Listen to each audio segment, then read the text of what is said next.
नमस्कार। प्रादेशिक समाचार के साथ मैं मुग्धा तिवारी। पहले मुख्य समाचार। प्रधानमंत्री नरेंद्र मोदी ने कहा है कि संकल्प, साहस और तैयारी के साथ कोरोना की दूसरी लहर को पार करना होगा। राज्यों से अनुरोध, केवल अंतिम उपाय के रूप में लॉकडाउन पर विचार करें। कोरोना संक्रमण का चेन तोड़ने के लिए राज्य में कल सुबह 6 बजे से 29 अप्रैल सुबह 6 बजे तक स्वास्थ्य सुरक्षा सप्ताह कई तरह की रहेंगी पाबंदियां।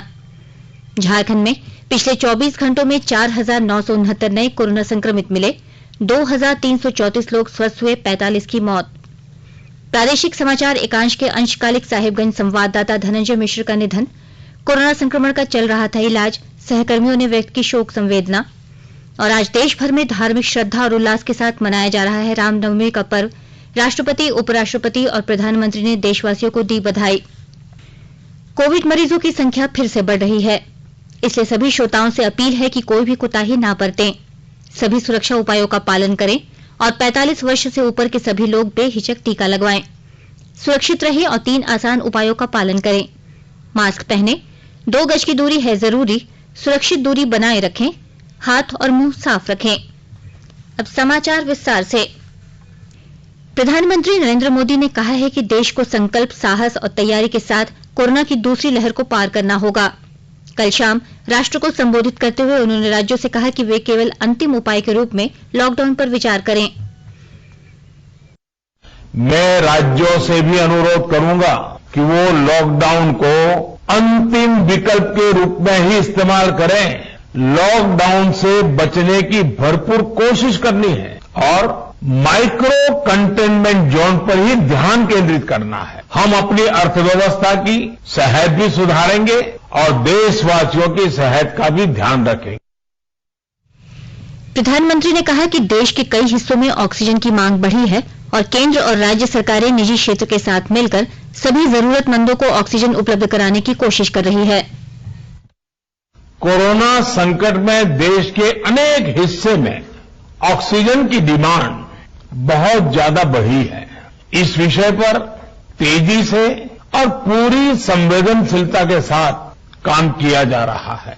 केंद्र सरकार, राज्य सरकारें, प्राइवेट सेक्टर सभी की पूरी कोशिश है कि हर जरूरतमंद को ऑक्सीजन मिले। ऑक्सीजन प्रोडक्शन और सप्लाई को बढ़ाने के लिए भी कई स्तरों पर उपाय किए जा रहे हैं। प्रधानमंत्री ने राज्य सरकारों से कहा कि वे श्रमिकों से आग्रह करें कि वे जहां हैं वहीं पर रहें। उन्होंने कहा कि प्रवासी श्रमिकों को राज्यों के आश्वासन से मदद मिलेगी। मेरा राज्य प्रशासन से आग्रह है कि वो श्रमिकों का भरोसा जगाए रखे। उनसे आग्रह करें कि वो जहां है वहीं रहे। राज्यों द्वारा दिया गया ये भरोसा उनकी बहुत मदद करेगा कि वो जिस शहर में है वहीं पर अगले कुछ दिनों में वैक्सीन भी लगेगी और उनका काम भी बंद नहीं होगा। श्री मोदी ने डॉक्टरों, स्वास्थ्य कर्मियों, स्वच्छता कर्मचारियों और पुलिस की प्रतिबद्धताओं की सराहना की। श्री मोदी ने कहा कि 18 साल से अधिक आयु के सभी लोगों को अगले महीने की 1 तारीख से टीका लगाया जाएगा। उन्होंने कहा कि भारत दुनिया में कोविड का सबसे सस्ता टीका बनाने वाला देश है। प्रधानमंत्री ने लोगों के दर्द को भी साझा किया और उन परिवारों के प्रति सहानुभूति व्यक्त की जिन्होंने कोविड के कारण अपने प्रियजनों को खोया है। रमजान और रामनवमी का उल्लेख करते हुए श्री मोदी ने कहा कि कोविड से सभी को बचाने के लिए सबको सही अनुशासन का पालन करना चाहिए। उन्होंने युवाओं से समितियों का गठन करने और अपने अपने क्षेत्रों में कोविड प्रशासनिक उपायों में मदद देने का आह्वान किया ताकि कंटेनमेंट या लॉकडाउन की कोई आवश्यकता न पड़े। प्रधानमंत्री ने कहा कि इस बार जागरूकता फैलाने और अफवाहों से बचने की जरूरत है। श्री मोदी ने विश्वास व्यक्त किया कि भारत कोविड महामारी को पराजित करेगा और प्रवासी श्रमिकों सहित सबकी मदद के लिए सभी को काम करने की आवश्यकता है। उन्होंने कहा कि सरकार ने पिछले कुछ दिनों में जो कदम उठाए हैं उनसे कोविड की मौजूदा स्थिति से निपटने में निश्चित रूप से मदद मिलेगी। केंद्र सरकार ने कोरोना मरीजों को किफायती चिकित्सा सुविधा देने के लिए रेमडेसिविर इंजेक्शन का आयात शुल्क समाप्त कर दिया है। इस कदम से दवा की आपूर्ति बढ़ेगी, कीमत घटेगी और मरीजों को फायदा होगा। वित्त मंत्रालय की अधिसूचना में कहा गया है कि रेमडेसिविर की मुख्य सामग्रियों, इंजेक्शन और उसे बनाने में इस्तेमाल होने वाले विशेष तत्वों पर आयात शुल्क हटा दिया गया है। मंत्रालय ने कहा है कि यह आदेश इस वर्ष 31 अक्टूबर तक जारी रहेगा। इसके अतिरिक्त केंद्रीय स्वास्थ्य सचिव और केंद्रीय फार्मास्यूटिकल सचिव ने कोरोना से संक्रमित मरीजों के इलाज के लिए दवाओं के इस्तेमाल के मुद्दे पर राज्यों और केंद्र शासित प्रदेशों के साथ चर्चा की। फार्मास्यूटिकल सचिव ने बताया कि रेमडेसिविर को मध्यम और गंभीर लक्षण वाले उन मरीजों के इलाज में इस्तेमाल की अनुमति दी गई है जिन्हें ऑक्सीजन पर रखा गया हो। उन्होंने कहा कि सरकार ने उपयुक्त मानदंड के आधार पर राज्य को रेमडेसिविर इंजेक्शन आवंटित करने का काम शुरू किया है। उन्होंने बताया कि क्लिनिकल मार्गदर्शन में यह कहा गया है कि रेमडेसिविर को उन मामलों में इस्तेमाल किया जाना चाहिए जिन्हें ऑक्सीजन की जरूरत है तथा इसका आवंटन इस पर आधारित है कि अधिकार प्राप्त समूह द्वारा विभिन्न राज्यों को कितनी ऑक्सीजन दी जाती है। सभी राज्यों और केंद्र शासित प्रदेशों से कहा गया है कि वे रेमडेसिविर का सोच समझकर इस्तेमाल सुनिश्चित करें, दवाओं की कालाबाजारी या जमाखोरी रोकें और एक से दूसरे राज्य में दवाओं की आपूर्ति को सुचारू बनाएं। देश में केवल 2 महीने की अवधि में चिकित्सा ऑक्सीजन की आपूर्ति लगभग 4 गुना कर दी गई है। रिपोर्ट में कहा गया है कि देश में चिकित्सा ऑक्सीजन की दैनिक उत्पादन क्षमता फरवरी के अंतिम सप्ताह के 1,273 मीट्रिक टन से बढ़कर अब 4,739 मीट्रिक टन हो गई है। राज्य सरकार ने कोरोना महामारी के बढ़ते संक्रमण को देखते हुए 22 अप्रैल की सुबह 6 बजे से लेकर 29 अप्रैल की सुबह 6 बजे तक स्वास्थ्य सुरक्षा सप्ताह की घोषणा की है। इस दौरान राज्य भर में कड़े प्रतिबंध लागू रहेंगे। आवश्यक चीजों को छोड़कर सब कुछ बंद रहेगा। मुख्यमंत्री हेमंत सोरेन ने कल अपने एक वीडियो संदेश में इसकी जानकारी दी। उन्होंने कहा कि कोरोना संक्रमण की चेन को तोड़ने के लिए राज्य सरकार ने यह निर्णय लिया है। इसके अलावा केंद्र और राज्य सरकार के निजी क्षेत्र के चिन्हित कार्यालय को छोड़ सभी कार्यालय बंद रहेंगे। हालांकि कृषि, औद्योगिक, निर्माण और खनन कार्य की गतिविधियां चलती रहेंगी। मुख्यमंत्री ने कहा कि इस दौरान धार्मिक स्थल खुले रहेंगे, लेकिन श्रद्धालुओं की उपस्थिति प्रतिबंधित रहेगी। कोई भी व्यक्ति अनुमति प्राप्त कार्यों को छोड़कर अपने घर से बाहर नहीं निकलेगा। 5 से अधिक व्यक्तियों का कहीं भी जमा होना प्रतिबंधित रहेगा। मुख्यमंत्री ने जनता से अनुरोध किया है कि अति आवश्यक कार्य को छोड़कर कोई भी अपने घरों से बाहर नहीं निकले। आकाशवाणी के ताजातरीन समाचारों के लिए आप हमारी वेबसाइट newsonair.com पर लॉग ऑन कर सकते हैं। ताजा समाचार Twitter handle @AIR News Alerts और Facebook page all India radio news पर भी उपलब्ध है। आप प्रादेशिक समाचार एकांश के ट्विटर हैंडल @AIR News _ और फेसबुक पेज तथा YouTube channel AIR News Ranchi पर भी हमारे बुलेटिन सुन सकते हैं। प्रादेशिक समाचार आप आकाशवाणी रांची से सुन रहे हैं और अब पेश है कोरोना से बचाव के कुछ संदेश। कोविड-19 से बचाव और सुरक्षित रहने के 3 उपाय। मास्क लगाएं, 2 गज दूरी है जरूरी, सुरक्षित दूरी रखें, हाथ और मुंह साफ रखें।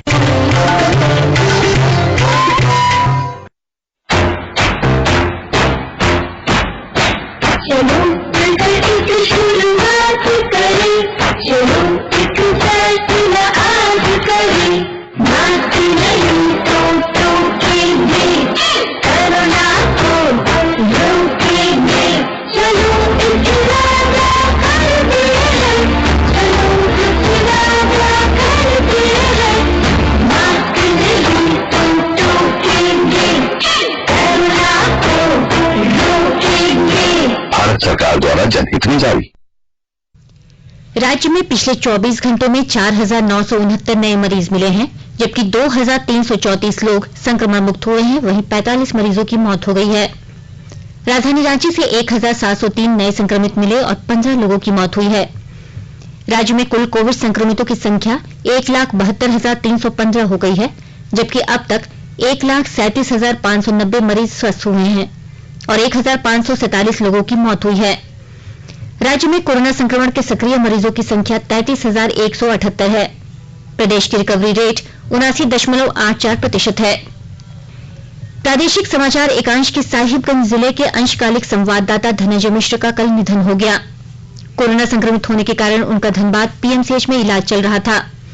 लंबे समय से वे प्रसार भारती को अपनी सेवा दे रहे थे। उनके निधन पर प्रादेशिक समाचार एकांश के कर्मियों ने शोक संवेदना व्यक्त की है। कोडरमा जिले में कोरोना संक्रमण के बढ़ते रफ्तार के बीच संक्रमितों को बेहतर सुविधा मुहैया कराने के लिए जिला प्रशासन कई स्तर पर कार्य कर रहा है। हमारे कोडरमा संवाददाता की रिपोर्ट।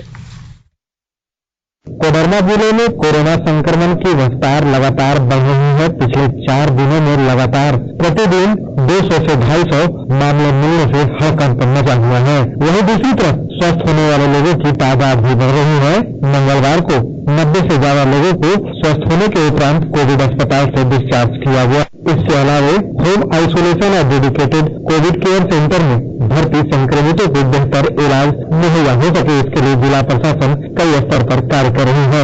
होम आइसोलेशन में रहने वाले लोगों के इलाज के लिए टेलीमेडिसिन के जरिए 3 चिकित्सा पदाधिकारियों के नंबर जारी किए गए हैं, जिनसे सलाह लेकर होम आइसोलेशन में रहने वाले संक्रमित अपना इलाज कर सकते हैं। गजेंद्र बिहारी सिन्हा, आकाशवाणी समाचार, कोडरमा। चतरा में कोरोना के बढ़ते संक्रमण को देखते हुए जिला प्रशासन ने स्वास्थ्य व्यवस्था को बेहतर बनाने की दिशा में कदम तेज कर दिए हैं। इसके तहत सदर अस्पताल में 40 बेड का उच्च गुणवत्ता वाले पाइप्ड ऑक्सीजन सप्लाई और ऑक्सीजन प्लांट स्थापित करने की प्रक्रिया शुरू कर दी गई है। चतरा में कोरोना के बढ़ते संक्रमण को देखते हुए जिला प्रशासन ने स्वास्थ्य व्यवस्था को बेहतर बनाने की दिशा में कदम तेज कर दिए हैं। इसलिए सदर अस्पताल में 40 बेड का उच्च गुणवत्ता वाले पाइप्ड ऑक्सीजन सप्लाई व ऑक्सीजन प्लांट का स्थापना किया जा रहा है। इसकी प्रक्रिया शुरू कर दी गई है। उपायुक्त मुंतांशु झा ने कहा कि सांसद सुनील कुमार सिंह द्वारा सांसद निधि से 30 लाख रुपए उपलब्ध कराए गए हैं। उसके बाद CSR से राशि मुहैया कराई जा रही है ताकि अधिष्ठापन की प्रक्रिया जल्दी पूरी हो सके। जिले में ऑक्सीजन की कमी नहीं है। वर्तमान समय में 12 बड़ा और 80 से 90 छोटे ऑक्सीजन सिलेंडर उपलब्ध है। बेसिक मरीजों को रहने के लिए यहाँ पर पर्याप्त व्यवस्था है। यहाँ पर और भी क्षमता विकसित करने की कोशिश की जा रही है। अशोक कुमार, आकाशवाणी समाचार, चतरा। आज देश भर में रामनवमी धार्मिक श्रद्धा और उल्लास के साथ मनाई जा रही है। यह पर्व भगवान विष्णु के 7वें अवतार भगवान राम के जन्म दिवस के रूप में मनाया जाता है। राष्ट्रपति, उपराष्ट्रपति और प्रधानमंत्री ने देशवासियों को रामनवमी के अवसर पर बधाई दी है। राष्ट्रपति रामनाथ कोविंद ने रामनवमी पर अपने संदेश में कहा कि न्याय और मानवीय गरिमा के लिए सतत प्रयास करते रहने के हमारे संकल्प को मर्यादा पुरुषोत्तम श्री राम के आदर्शों से संबल मिलता है। उनके संपूर्ण जीवन और सदाचार, सत्यनिष्ठा और संयम की शिक्षाएं हमें प्रेरणा देती रहती हैं। उपराष्ट्रपति श्री एम वेंकैया नायडू ने अपने संदेश में कहा कि यह पर्व हम सभी को अपने परिवार, समाज और देश के प्रति हमारे कर्तव्यों और जिम्मेदारियों का स्मरण कराता है। प्रधानमंत्री नरेंद्र मोदी ने कल राष्ट्र के नाम अपने संबोधन में कहा था कि मर्यादा पुरुषोत्तम श्री राम का अनुसरण करते हुए हमें कोविड की रोकथाम के लिए सभी मर्यादाओं का पालन करना चाहिए। राज्य भर में रामनवमी का त्योहार कोरोना गाइडलाइन के साथ मनाया जा रहा है। सरायकेला खरसावां जिले में कोविड-19 गाइडलाइन के अनुरूप सभी हनुमान मंदिरों में केवल पूजा अनुष्ठान किया जा रहा है, जिसमें सोशल डिस्टेंस और मास्क का उपयोग करते हुए श्रद्धालु शामिल हो रहे हैं। इधर जिला मुख्यालय सरायकेला, आदित्यपुर, गम्हरिया, खरसावां और चांडिल के नगर क्षेत्र के मंदिरों के बाहर प्रशासन द्वारा दंडाधिकारी और पुलिस पदाधिकारियों की प्रतिनियुक्ति कर दी गई है, ताकि कोविड-19 गाइडलाइन का सख्ती से पालन किया जा सके। इस बार किसी प्रकार का जुलूस और शोभा यात्रा नहीं निकलेगी। और आइए अब सुनते हैं अखबारों की सुर्खियां। राज्य से प्रकाशित सभी प्रमुख अखबारों ने बढ़ते कोरोना संक्रमण और राज्य सरकार द्वारा कल से स्वास्थ्य सुरक्षा सप्ताह की घोषणा की खबर को प्रमुखता से प्रकाशित किया है। प्रभात खबर ने लिखा है, कोरोना से जंग, इस बार लॉकडाउन नहीं बल्कि स्वास्थ्य सुरक्षा सप्ताह। कोरोना ब्लास्ट, 24 घंटे में राज्य में 4,969 नए संक्रमित मिले, 45 की मौत। दैनिक भास्कर ने इस खबर को अपनी पहली सुर्खी बनाई है। हिंदुस्तान की सुर्खी है, सूबे में 22 से एक हफ्ते मिनी लॉकडाउन। दैनिक जागरण ने लिखा है, कल से आंशिक लॉकडाउन। हिंदुस्तान टाइम्स और द टाइम्स ऑफ इंडिया ने भी कल से झारखंड में स्वास्थ्य सुरक्षा सप्ताह और उससे जुड़े राज्य सरकार के फैसले की खबरों को पहले पन्ने पर प्रमुखता से प्रकाशित किया है। अंत में मुख्य समाचार एक बार फिर। प्रधानमंत्री नरेंद्र मोदी ने कहा है कि संकल्प, साहस और तैयारी के साथ कोरोना की दूसरी लहर को पार करना होगा। राज्यों से अनुरोध, केवल अंतिम उपाय के रूप में लॉकडाउन पर विचार करें। कोरोना संक्रमण का चेन तोड़ने के लिए राज्य में कल सुबह 6 बजे से 29 अप्रैल सुबह 6 बजे तक स्वास्थ्य सुरक्षा सप्ताह, कई तरह की रहेंगी पाबंदियां। झारखंड में पिछले 24 घंटों में 4,969 नए कोरोना संक्रमित मिले, 2,334 लोग स्वस्थ हुए, 45 की मौत। प्रादेशिक समाचार एकांश के अंशकालिक साहिबगंज संवाददाता धनंजय मिश्र का निधन, कोरोना संक्रमण का चल रहा था इलाज, सहकर्मियों ने व्यक्त की शोक संवेदना। और आज देश भर में धार्मिक श्रद्धा और उल्लास के साथ मनाया जा रहा है रामनवमी का पर्व। राष्ट्रपति, उपराष्ट्रपति और प्रधानमंत्री ने देशवासियों को दी बधाई। इसके साथ ही आकाशवाणी रांची से प्रादेशिक समाचार का ये बुलेटिन समाप्त हुआ। नमस्कार। घर में रहिए, सुरक्षित सुरक्षित रहिए और सुनते रहिए आकाशवाणी।